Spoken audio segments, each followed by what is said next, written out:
Assalamualaikum warahmatullahi wabarakatuh. Salam sejahtera bagi kita semua.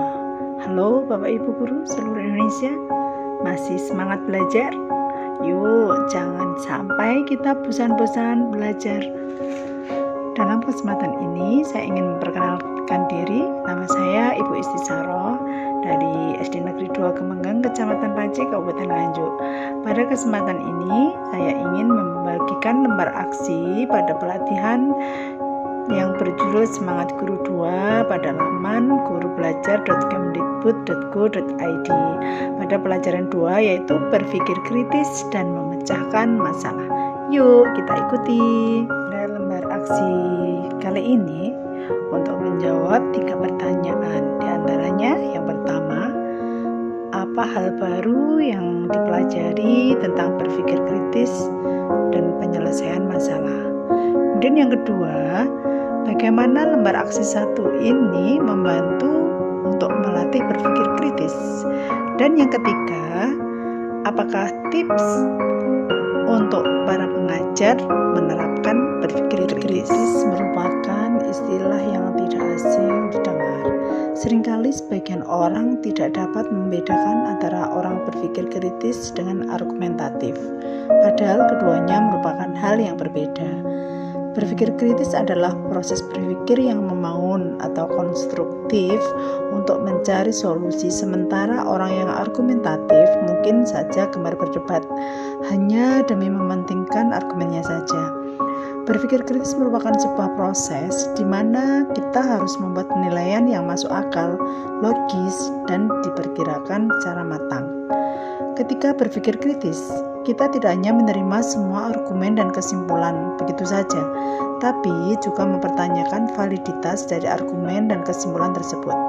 Secara singkat, berpikir kritis adalah kemampuan untuk berpikir secara jernih dan rasional tentang apa yang harus dilakukan atau apa yang harus dipercaya. Kutip dari Critical Thinking, Michael Scriven, seorang profesor di bidang ilmu perilaku dan organisasional dari Claremont Graduate University, menyatakan bahwa berpikir kritis adalah proses disiplin intelektual untuk secara aktif dan terampil membuat konsep, menerapkan, menganalisis, mensintesis, dan atau mengevaluasi informasi.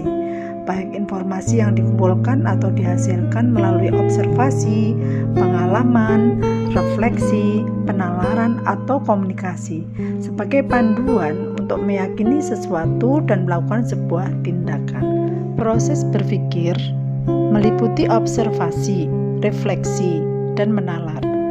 Yang disiplin, mahir, dan aktif dalam membuat konsep dari menerapkan, menganalisa, mensintesis, dan mengevaluasi informasi, yaitu menalar. Keputusan seseorang yang penuh sadar dan hati-hati untuk menerima, menolak, atau menangguhkan penilaian terhadap suatu klaim dan derajat keyakinannya dalam ia menerima atau menolak klaim tersebut. Ini merupakan pendapat dari Parker and Moore tentang berpikir kritis. Dalam implementasi kurikulum Merdeka akan melibatkan pembelajaran yang berbasis proyek dan problem solving. Jadi memecahkan masalah itu akan sangat berkaitan dengan berpikir kritis. Berpikir kritis adalah prasyarat problem solving yang terbaik. Langkah dan kegiatan berpikir kritis dan menyelesaikan masalah diantaranya adalah yang pertama, merumuskan masalah, yang kedua, alternatif mencari solusi, kemudian yang ketiga, menimbang alternatif, yang keempat, implementasi solusi, dan yang kelima, evaluasi solusi. Setiap hari kita akan dihadapkan oleh suatu permasalahan yang dimana kita harus bisa berpikir kritis untuk mengambil langkah bagaimana sebaiknya yang harus kita ambil. Nah, di sini ada tipsnya bagaimana kita menghadapi atau bagaimana kita menerapkan berpikir kritis. Yaitu yang pertama, kita akan berpikir objektif dan adil terhadap suatu topik atau isu. Cobalah untuk menjadi netral terlebih dahulu dan menerima bahwa akan terdapat banyak argumen atau sudut pandang yang berbeda. Mungkin saja hal yang selama ini kita percaya mempunyai banyak kekurangan atau kesalahan, dan bisa jadi ada suatu argumen atau sudut pandang yang lebih baik daripada sudut pandang kita sebelumnya. Yang kedua, analisa faktor yang terlibat. Jadi, faktor apa yang terlibat atau berkontribusi pada topik atau isu tersebut perlu kita analisa. Berikutnya yang ketiga adalah kita sadar menghadapi suatu masalah, bahwa kita akan menghadapi banyak masalah. Nah, masalah atau isu tersebut pasti akan ada pendapat pribadi, bisa juga suka dan tidak suka, mendukung dan menentang mengenai gagasan tersebut. Sebisa mungkin kita harus meluruskan dengan cara mengidentifikasi argumen atau sudut pandang lain yang berkaitan dengan isu tersebut dan menganalisa apakah argumen tersebut relevan atau tidak.